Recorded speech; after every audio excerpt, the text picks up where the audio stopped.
Today's episode of the Sunday Night Talk is up, and it happens in the middle of the week. Why is that? Well, it's the middle of the season. It's the Midseason Awards. It's the Midseason show. Omar Carmona joins me as usual. We talk big picture in the NFL. But first, I want to announce November 11th, see me doing live stand-up comedy right here on the West Coast, Burbank, California, at Flappers Comedy Club. Go to flapperscomedy.com for the details. Today on the show, we talk mid-season winners, losers, questions. Do we have answers for them now? We discuss. Not to mention a few new segments to the show as well. Not to mention, on my network of shows, if you haven't already, check out my Running It Back Halloween edition. We reviewed Candyman. Me and Andrew Ramirez tackle it. It's up there on the network as well. But right now, it is time for the mid-season show. We're halfway through the NFL, and what do we learn? Well, you're going to find out. Omar Carmona joins me. It is the Sunday Night Talk mid-season right now.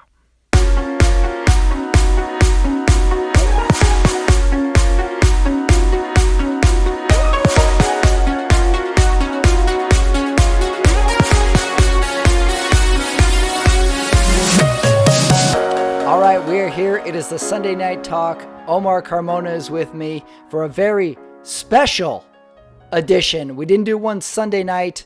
That's because it's the middle of the season. I never thought I'd say this, but is the NFL season too long? I feel we have like another, 3 months to go of this season? Yeah, that's the good point. You bring up a really good point because it feels like it's gone by real fast, but man, it's a lot of football we've seen. A lot of football, and we're nowhere near done. I'm not even counting the playoffs. Goodell added an extra week. I floated the idea of an NFL spring break last week. We had 2 weeks in a row of really weeks I think we probably, in reality, could have skipped. Yeah, I agree. So here we are at the middle of the season. This is kind of fun because if this was a TV show, we would have certain shows/teams canceled. We would have certain teams that were hits of the season. We would have breakout stars. And some teams we would totally dismiss and replay reruns of Seinfeld in their time slot. Right. So the midseason has become very interesting. We know some stuff, and yet I want to throw away this script because I think none of this is going to matter but come playoff time because so much has changed. Okay, Let me throw some headlines at you. Going into the middle of the season. Headline number 1, Dallas. Surprise or not surprise, depending on who you ask. Green Bay hands Arizona its first loss on Thursday night. One of the only good Thursday night games I think I've ever seen. And then injuries. Derrick Henry is out. Jameis Winston is out. And now the trade deadline, Von Miller traded to the Rams, I think are the headlines as we go into midweek, mid-season. Any headlines I left out? What do you think of those headlines in general? Did I miss anything? Henry Ruggs, DWI car accident this morning in Las Vegas. We talk about injured reserve. He's going to be out 3 weeks. He may be doing 2 to 20 pretty soon. So. Is this stepping on any attorney-client privileges? Will you be representing Henry Ruggs? I will not. Case? I will not. Would you like to represent Henry Ruggs in this case? If it was you, would you be like, yeah, let me sink my teeth into this, or would you say, I don't want to touch this? No, I would very much like to touch this. This is your field, right? His retainer, that retainer is going to be a very good retainer. Oh, There is a spouse of a Las Vegas criminal defense lawyer right now planning an extension to the already beautiful house. Ooh. Yeah. God, you should have got in on this. You know what you should do? You should relocate to a city that there is an NFL team of. And then you just start following all of them on Instagram. You follow every sort of news source of the city. And then who knows? You could have, instead of a man cave, you could have just a whole man edition. How about, aren't teams Well, the greatness of a team isn't that measured by their arrest record? I Oh, mean, Raiders have been playing real well. I already have some The rationalizations for the my '90s second half. '90s Cowboys. True. I have some thought. I woke up to this headline. It broke this morning that Henry Ruggs was involved in a DUI crash that killed someone. If my facts are correct at this moment, so I have some thoughts going on for the Raiders second half of the season. Let me tell you the must watches, must misses for this week coming up. Tell me if you agree. Must watch this week: Arizona at San Francisco, Tennessee at LA Rams. And for the must miss of the week, Houston at Miami. Can they just both say like we'll both take a loss and they don't have to do the game? Or can you do like the chess move, like the Bobby Fischer move, and offer a draw in the Yeah. very just shake hands. Maybe we'll throw the ball around, run a few routes. We'll let the quarterbacks wear yellow jerseys so that nobody sacks. Maybe Yeah. just get a good practice in. How about that? Yeah, like a extended preseason game. Yeah, I scrimmage. don't know Scrimmage. anybody who would want to watch this game. I don't know any Miami fans who would want to go to this game.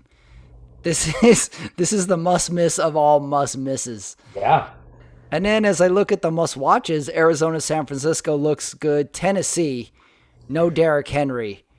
This could be a throw it away game. This could be like, This we're this gonna let me well, this is huge. Okay. I don't know what's gonna happen to the Tennessee Titans. I think that obviously their I guess the scariness of their offense, it's just not going to be there without Derrick Henry. You know? Someone made this point earlier on a show that said Tennessee has the habit of getting down early in all these games. They get down 14-0, and they're the only team who still runs the ball.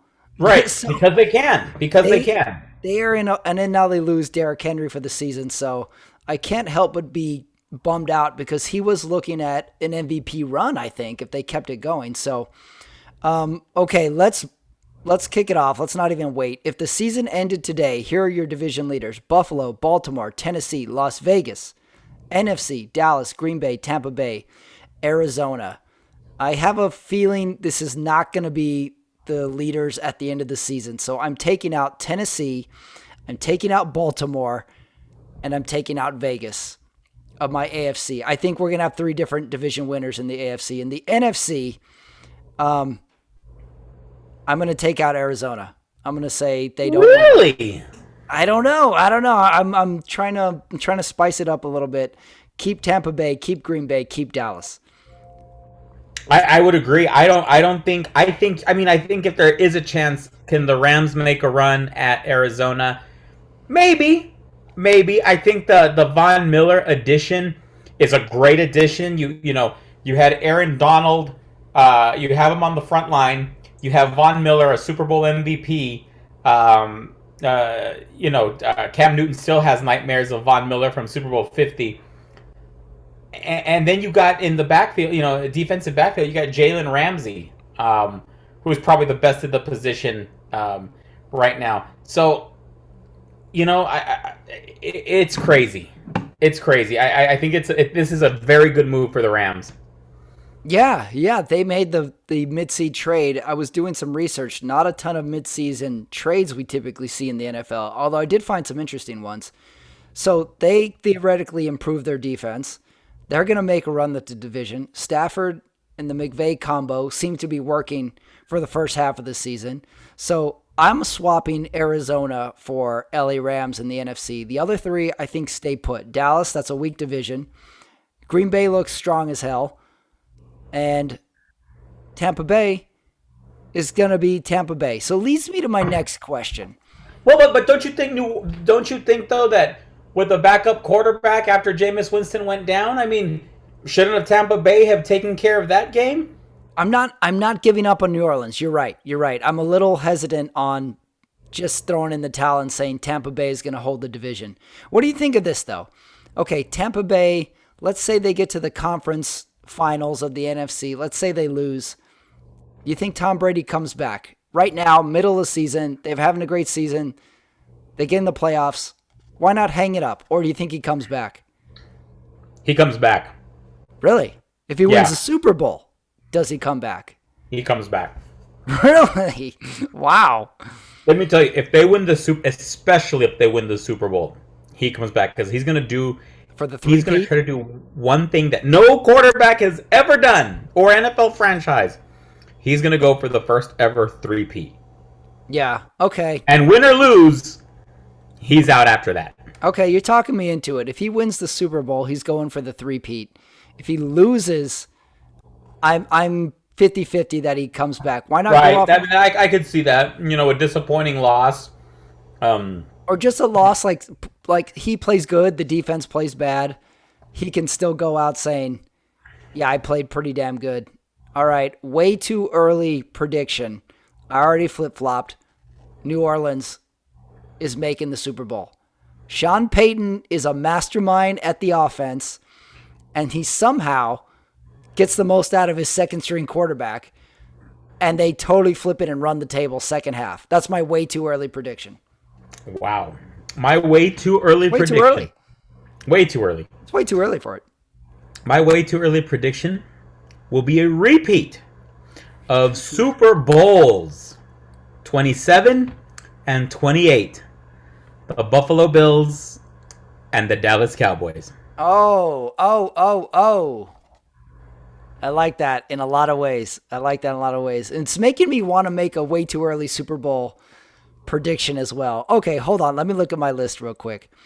Okay, I got one. Way too early prediction. I've wanted this matchup since I was a child. Way too early prediction in the Super Bowl, Raiders versus the Cowboys. We've had many near misses where they could have met in history. They never have. So way too early prediction, Raiders-Cowboys in SoFi Stadium. Wouldn't that be something? Let's not discuss this anymore. Okay, I have a Make Me Angry segment. This is going to make you angry because I know you're a Josh Allen fan. I'm going to make you angry. The Buffalo Bills at the helm of Josh Allen in the playoffs, we are going to see a pattern. The Buffalo Bills are just snake bitten. They can't make the big game. A taunting penalty, a tip ball, a fumble through the end zone. The Buffalo Bills are snake bitten, and they will not make the Super Bowl, despite being the best team. I don't know about that. I think obviously Titans losing Derrick Henry. I really, as much as I think Lamar Jackson's a phenomenal talent, he's one of a kind. I just think that if you neutralize Lamar, you're going to beat the Ravens. Now neutralizing Lamar, that's the hard part, right? Easier said than done. But I really think he's just standout, the only talent they have on the team. And I saw Patrick Mahomes last night, and oh my gosh. Yet last night was the first game I saw, beginning to end, of Mahomes running the offense. He was terrible. I mean, there was one interception that was called back because of a defensive offsides, but yeah, that nickelback, he knew exactly where Patrick Mahomes was going to go. And he made this throw. I hate to say it, but this fancy footwork and the sidearms and the 360 turns and shoot. Teams caught on to that. We sound like Old Man Ramirez and Old Man Carmona. They had that play where they snapped it to Kelsey, and then Mahomes came in motion. Kelsey flips it to Mahomes, and he throws a pass. Incomplete. But I'm thinking, this isn't cute anymore. Just run your plays. Where are we on the Mahomes relationship? Remember a few weeks ago we were at the stage where we were annoyed with each other as a couple?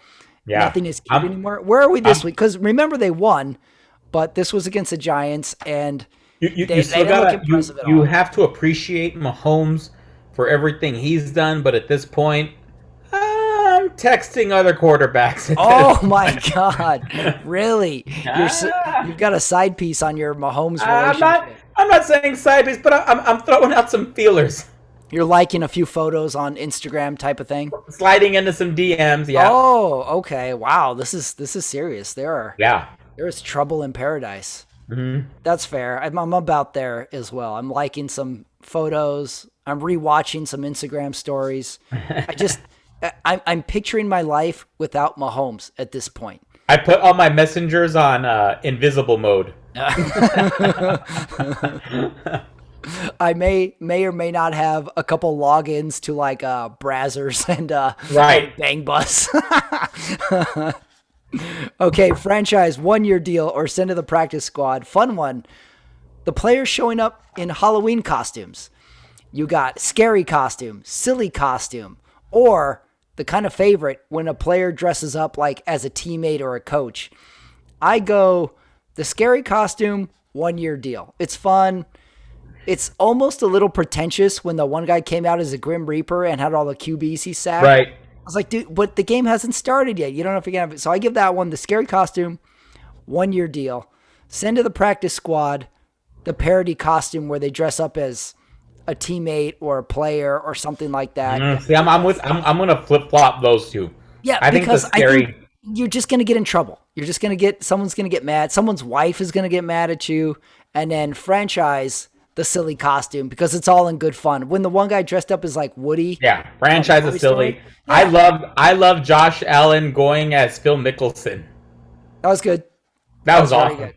Very good. I'll take that one. Yeah, kind of fun with the Halloween costumes. And again, NFL king of rules. I say just make everybody wear a costume. Let's just have a whole parade of guys getting off the bus or walking in the locker room in some form of costume. I'm for it.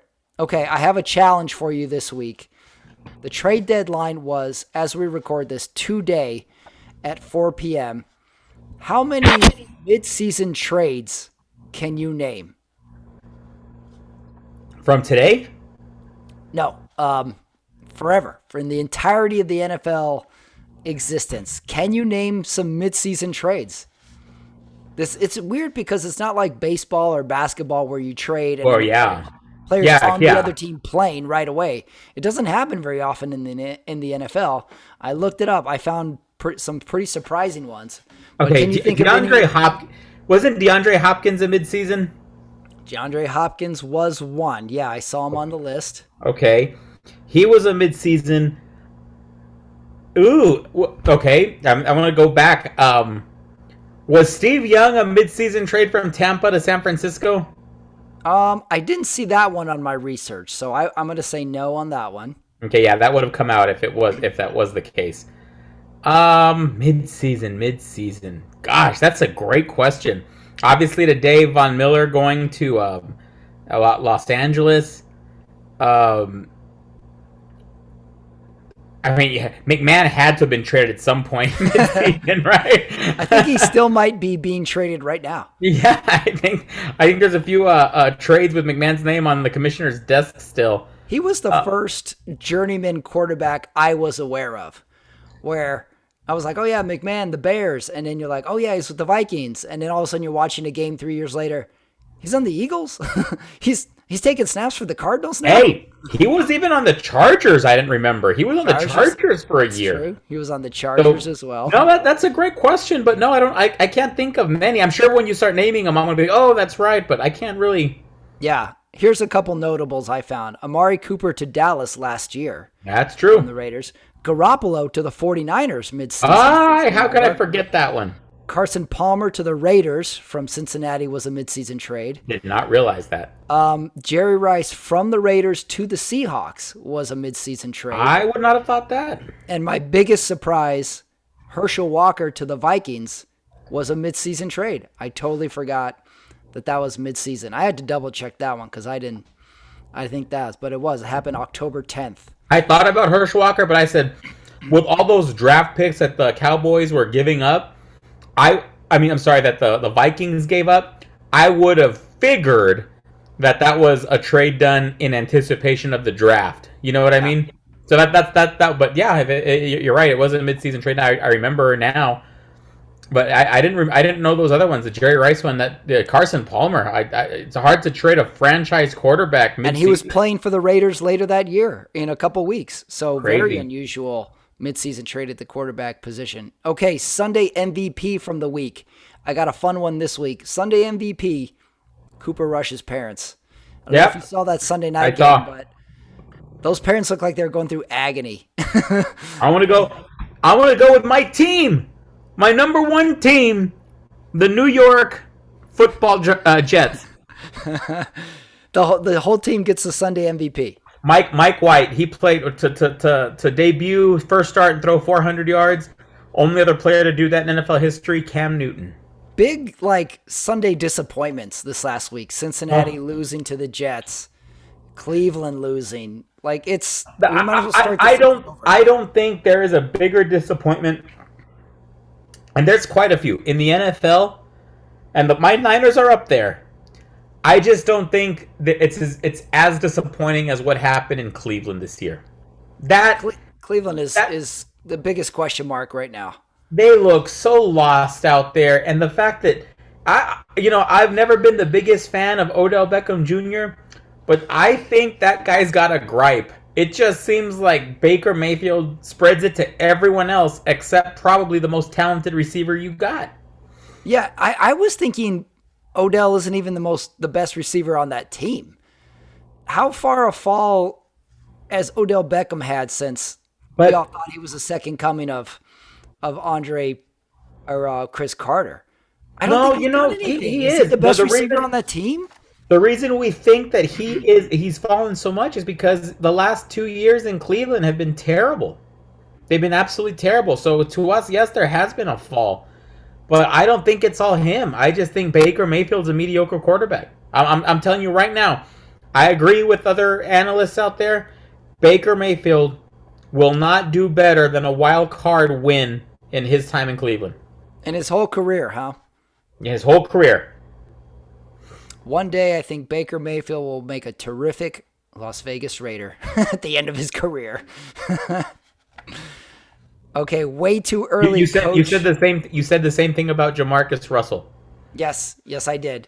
How many QBs did we resurrect in the Raiders' history? I'm thinking Jeff George, Carson Palmer, Hostetler.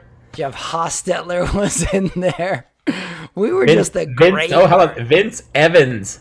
Long time ago. I remember that name.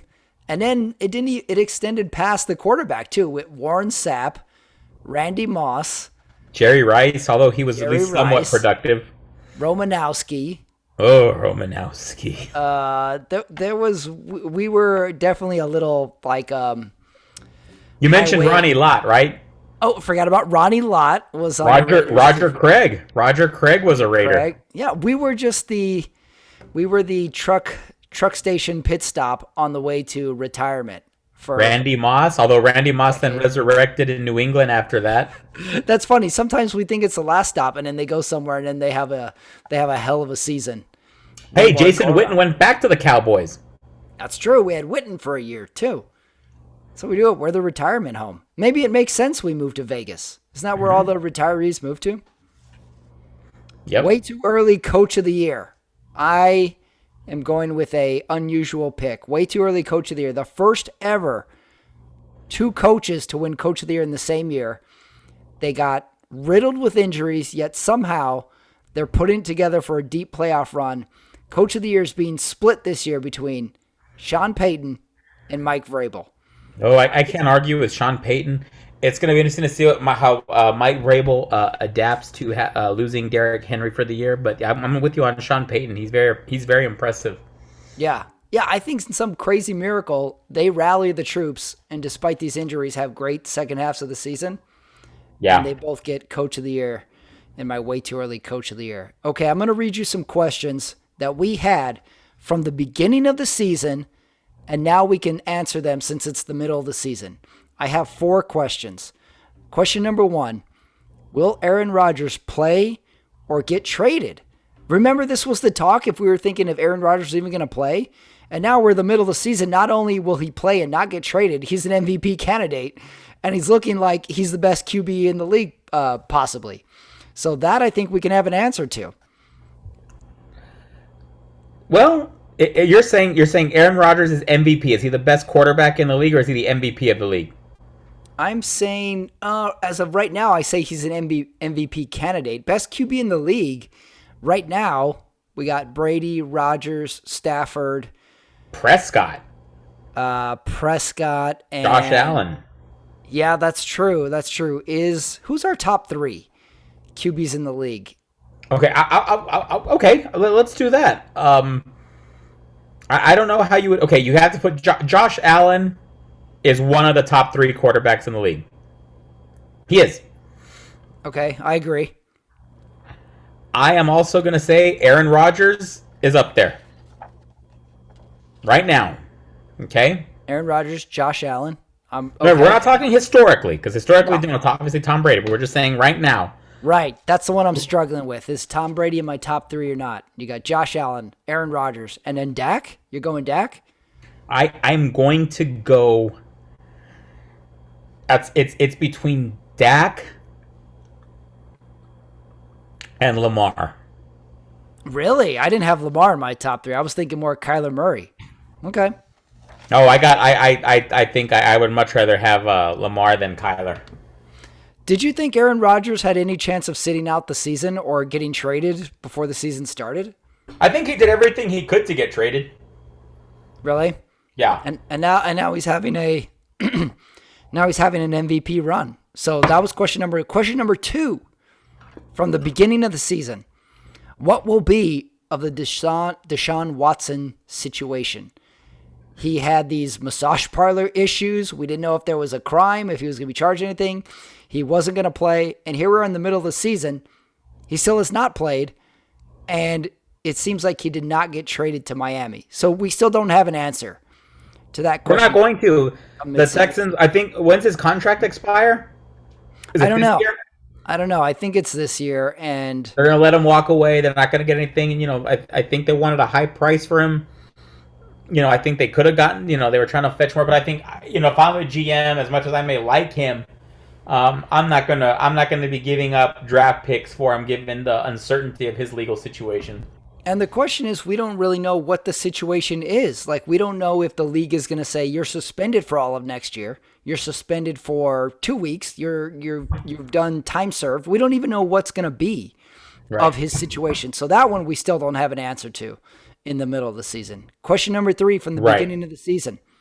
How will Dak Prescott return from injury? I think we know that I would say, well. I was going to say very well, but I'm going to say well because he did sit out last week with a calf injury. So I'm going to say he returned well at this point. I think that if you're looking for a maybe some guy who's not on the MVP radar, but if he turns it on from this week on, he can make a push for MVP. It's Dak Prescott. That would be something. Dak Prescott goes from being carried off the field a year ago to league MVP. Then I think we can answer that question with A++. How will Dak Prescott return from injury? It's been impressive. There's no doubt about it. He's got his team in the driver's seat, and he's the best player on that team. Hey, if the Cowboys win at home against Denver this week, they're 7-1 at the midway point. That's awesome. I give him the MVP. Second place, Cooper Rush's dad. Question number 4. Beginning of the season. Rookie QBs, 4 of them. It's the middle of the season now. Mac Jones, Zach Wilson, Trevor Lawrence, Justin Fields. Let me read you their records and my thoughts on them. Mac Jones, 4-4, but his stock is rising. Zach Wilson, 2-5, and he's injured. Well, stock plummeting after Mike White goes out there and puts up some big numbers in a win against the Bengals. So True. Put his stock injured to decreasing because we may have a QB that's going to play for the Jets for at least the next week. Trevor Lawrence, 1-6, and it seems like we haven't talked about him a lot. It almost seems like we're giving him a pass because of the Urban Meyer stuff. First year head coach. And it seems like we haven't talked about it, so I got a big old question mark on my Trevor Lawrence midseason assessment. I think you hit it right on the head there. The Urban Meyer fiasco, and you can tell it's spilling into the winning winning culture in Jacksonville. It's just not there. And the sad thing is, I think it's just. Yeah, I'm not saying he's a bad quarterback, but I just don't know if Urban Meyer's going to be the coach to get him there.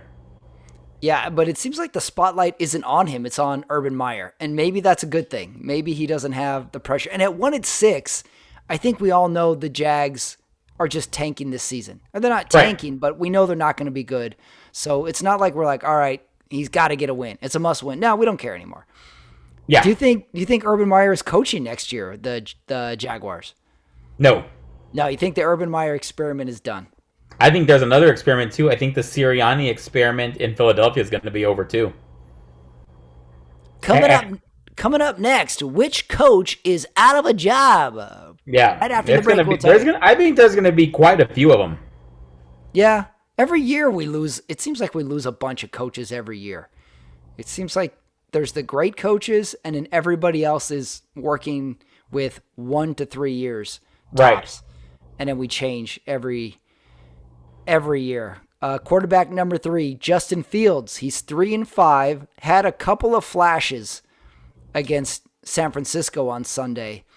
So I got a question mark on Justin Fields, but I am saying he's the starter for the rest of the season. We're riding or dying with him the rest of the season, and then Matt Nagy watch because I think he's out. He's done. other thing with Matt Nagy, he was on the COVID list, so he wasn't on the field on Sunday. I halfway believe he didn't even have COVID, and he was like, "Dude, it's better if I'm not there." I'm out. I'm out. I'm out, and we've seen before we don't necessarily need coaches on the sidelines. Right. It can be done. So, new coach next year, Justin Fields. I'm willing to ask the same question in a year. This is essentially the longest preseason for him. It's like, hey, just go out there and play and get reps. Just go play, get reps, see the defense at speed, and then next year we'll start. Call it a redshirt year. Yeah. Of those 4, who do you like most? Mac Jones. Mac Jones. I think that's. He's that's showing great. a lot right. He's showing a lot right now. He seems like a perfect Patriots QB. Also, he's into the system. He's got good talents. He's not like huge arm. He's not super fast, but it seems like he's got what it takes to be in a Belichick system. Okay, some new categories for the midseason. Midseason winners and midseason losers. Here are the winners for the midseason. The Dallas Cowboys / Dak Prescott / Mike McCarthy. Not Okay. getting a lot of credit, Mike McCarthy, but he's my midseason winner. Next midseason winner, Aaron Rodgers. He seems to have stuck it in all our faces. And he's like, guess what? I am still good. Next winner, Matt Stafford / Sean McVay. It seems like they pulled off the trade of the offseason. Yep, they did. They got the QB, vibing with the coach. And then next winner, I almost didn't include this one, Arizona Cardinals. They got a great record. They're steamrolling, but they lost to the Packers on Thursday night, a game that they could have won at home. Although I still put them in the winners of the midseason. My winners of the midseason, it's the Dallas Cowboys, the Green Bay Packers. You know, I could just think of that NFC playoff picture. We're talking about some really great teams out there that I don't know what's going to happen. I mean, you're looking at an NFC playoff picture where the 5 seed can very well arguably be the number 1 seed. It's going to happen. It is going to happen. The season is way too long. Some team is going to get completely injured. Some Right. team's going to catch fire. It's going to happen. It's going to shuffle. And you bring up the best point. Who's going to stay healthy? You know? Yeah. Absolutely. And losers of the midseason. First one, Miami / Detroit, losers of the midseason. I added this one in, losers of the midseason, Tennessee and Derrick Henry. Oh, that's a bad one. The ship has a huge hole in it right now. So even though they had a great season going into the second half of the season, I have them in my loser category. They are in need right now. Next loser of the season, KC, and I almost put Mahomes. Is KC the loser or is Mahomes a loser? No, KC's a loser. They you know, when you revamp the offensive line the way they did, just 5 new guys, it's a recipe for disaster. You know, especially on a after Mahomes had such a great run. the last 2.5 years. It's a recipe for disaster. My midseason loser, Cleveland Browns. Yeah, Cleveland's stock is so bad right now. They play, I think they play Cincinnati next week, the Battle of Ohio. So big game. If they lose it, pack it in. If they win, then we're essentially, they're a renter who's month to month on the lease. Right. We'll just see how you do. We'll just see if the check clears every 5th of the month. Cleveland's a good one to add into there. They started well. They did. My next loser at the midseason, and it pains me to say it, but there is no argument against it, Las Vegas Raiders. We had Gruden. We have the Henry Ruggs problem now. We're in the lead of the AFC West, which doesn't make sense of the losers, but they took some serious body blows this year, and I fear a midseason slide. I'm with you. Las Vegas Raiders. I'm putting them in my losers category. There's only so much the psyche of a team can handle, and if John Gruden did not put them at that breaking point or put them over the edge, this Ruggs arrest is. This is bad. Ruggs, in all honesty, count him out for the rest of the season. I don't know what Goodell will probably not have him within 500 feet of any stadium. So let's count out Ruggs for the rest of the season. We lost Gruden, which, depending on who you ask, may or may not have been an improvement for the team. No. So, and now we got the Chargers, and KC could very well catch fire. But I'm putting Las Vegas Raiders as losers. Take out the record. They lost a lot in the public eye this last week. Gruden and Henry Ruggs were my losers of the midseason. Unless you have any more to add to losers of the midseason. Those are all losers. Oh, one last loser of the midseason, the taunting penalty. Everybody hates it. We have to redefine it every week. So I'm putting the taunting penalty in my losers of the midseason. Still don't like it. I'm seeing a lot of. I do see players as being they're being more safe, I guess, when a quarterback is running. I mean, we have a few rogue defenders that they'll still go down a little too low. But you know what I'm seeing more of? Just like, gosh, I mean, even if you put your hands up to catch yourself from clocking the quarterback, it's going to be some illegal touching of the quarterback. Yeah.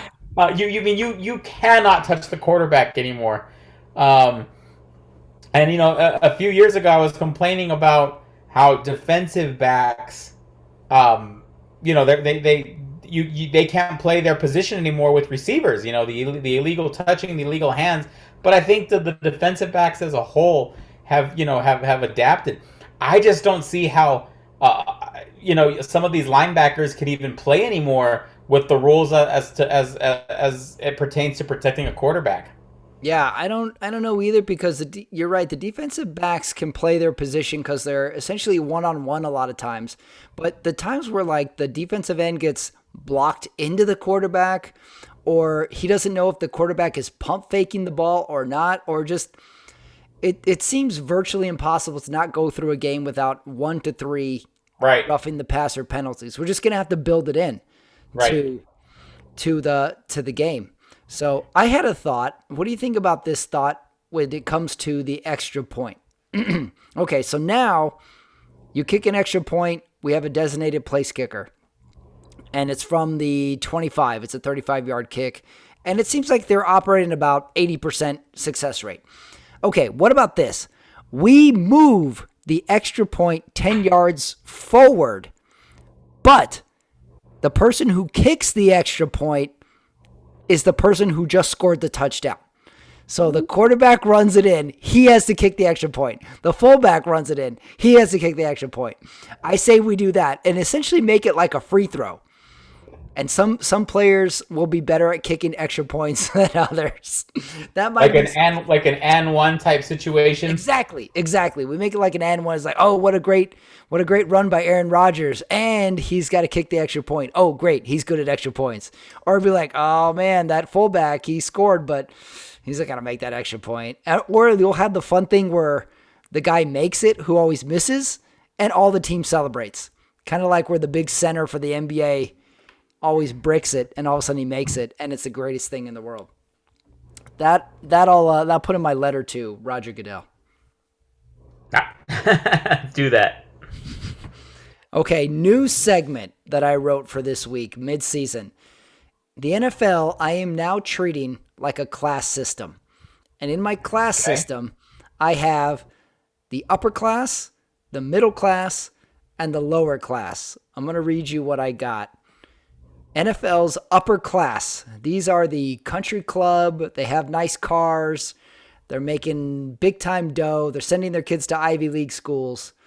My NFL upper class: Tampa Bay, New England, Dallas, Kansas City. Tampa Bay and KC are my new money.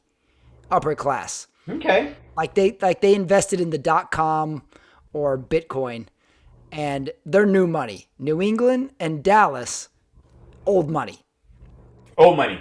Old money upper class. Do you think you would add any teams to my NFL upper class?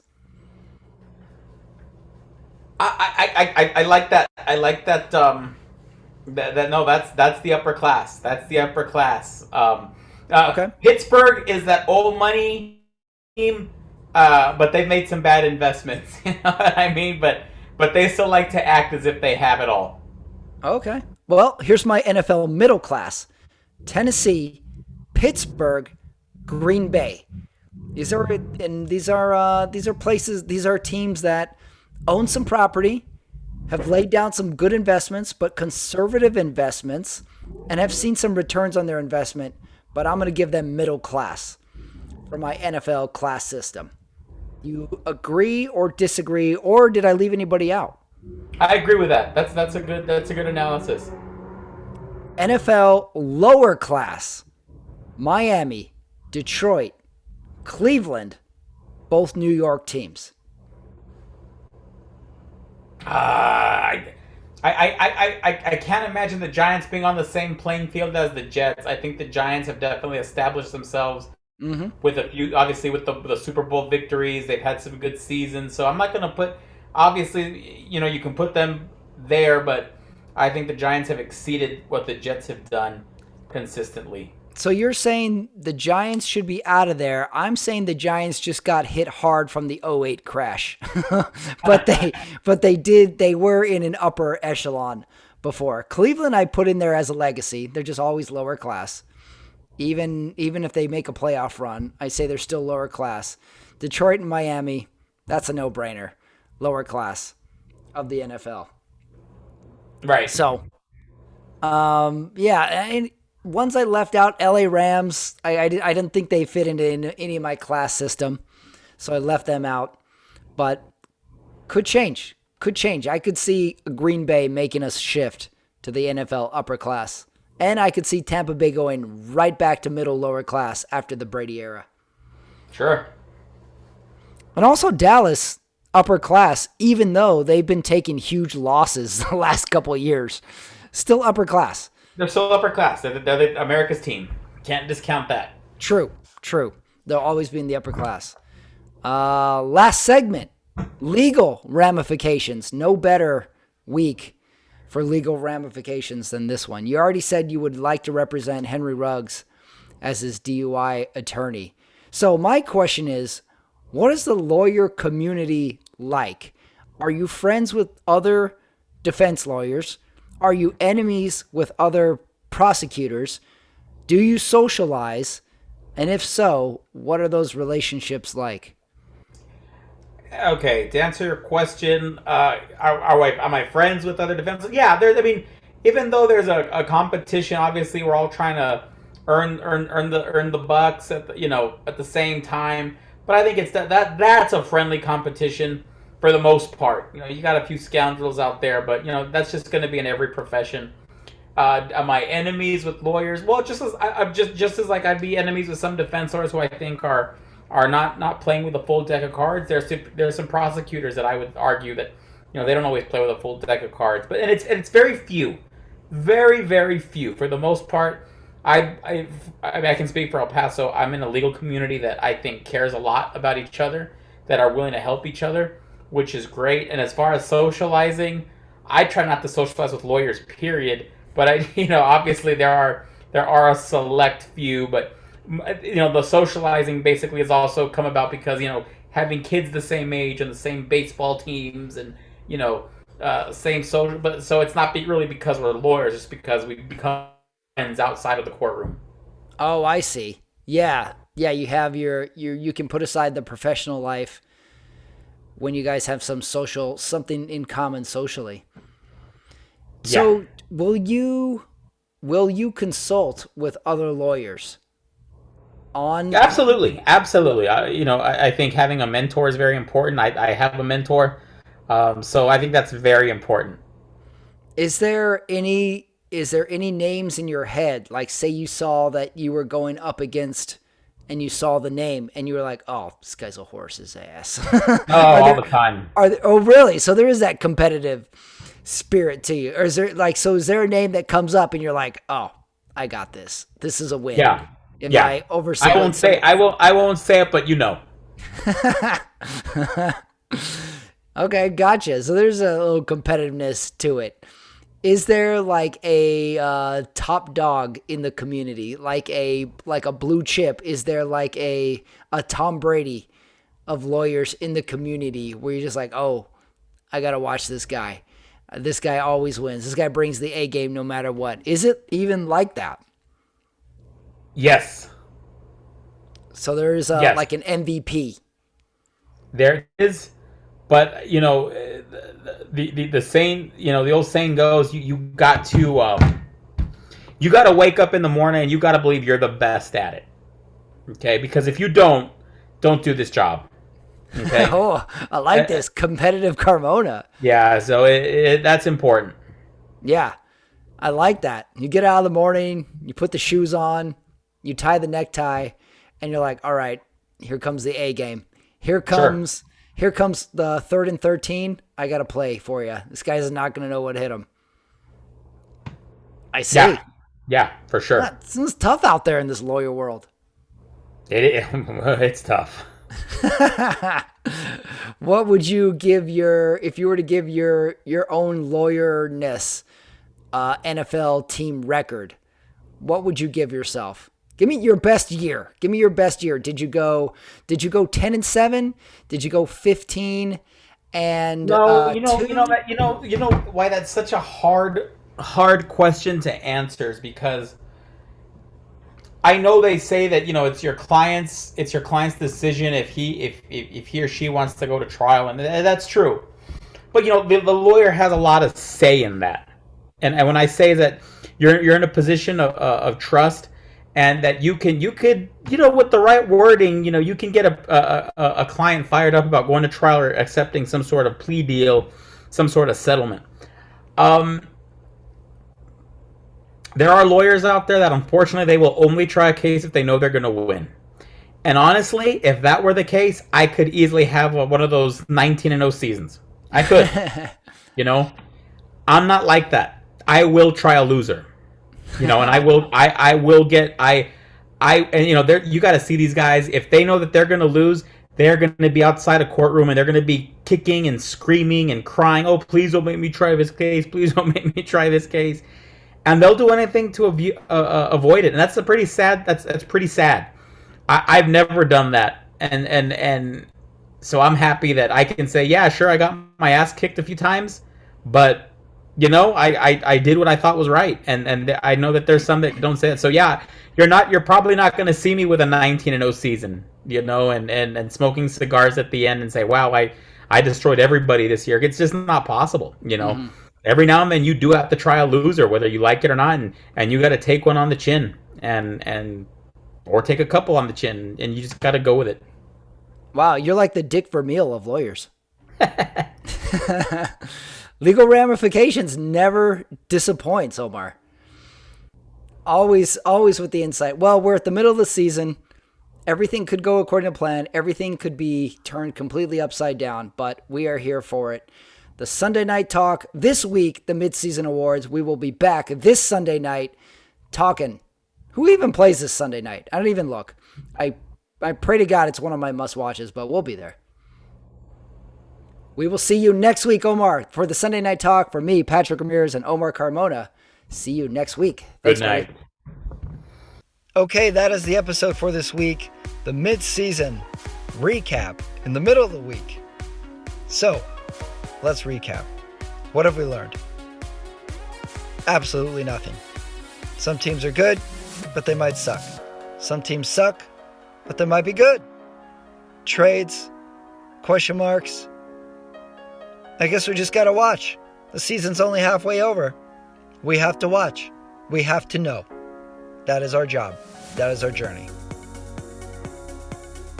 Don't forget, November 11th, catch me doing live stand-up comedy right here on the West Coast, Burbank, California, at Flappers Comedy Club. FlappersComedy.com is where you go for info, or you know what? Just come to me. Come to me. Message me. I know whatever it is you want to know anyway. So, let me know, and I will take care of you. Hope to see you there. See me doing live stand-up comedy along with some other great comics as well. So, that was the Sunday Night Talk. It happened in the middle of the week. It is the middle of the season, and we broke it down. Winners, losers, questions, a whole bunch of other stuff. I hope you've enjoyed the season so far. Keep in mind that we got some shows coming up. And if you haven't already, check out my Running It Back Halloween edition special. We review the movie Candyman. It's up now, so you can check it out. Myself and Andrew Ramirez tackle it, and it was great. So, for the Sunday Night Talk, for Omar Carmona and myself, Patrick Ramirez, we will see you next week at the games. See you then.